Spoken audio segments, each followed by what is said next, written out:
Nationwide. Arestado na ho ulit ang 8 persons deprived of liberty o PDL na tumakas nga ho sa Batangas Provincial Jail sa Batangas dahil sa umano'y desperasyon mula sa inhumane treatment sa loob daw ng kulungan. Batay po sa investigasyon, sinunggapan daw ng isa sa mga PDL and jail guard habang naghahanda ito ng pagkain. Tinutukan di umano ng balisong, inagawang baril at susi at saka raw ho ikinulong sa loob ng selda. 3 nga ho sa mga preso ang unang nahuli matapos matunton gamit ang drone sa isang kagubatan malapit sa piitan. 5 iba pa ang nagtangkang makatakas sakay ng isang Alps passenger bus mula ho yan sa bayan ng San Juan papuntang Cubao.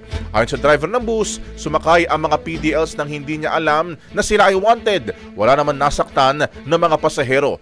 Tumagal ho na mahigit 20 minutes ang negosasyon bago mapapayag ang 5 na sumuko na.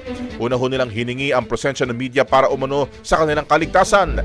2 sa kanilang umapila na wag nang ibalik sa nasabing provincial jail dahil di umano sa pambubugbog daw ng mga jail guard. Ipinagutos naman ni Batangas Governor Vilma Santos Recto ang investigasyon sa insidente.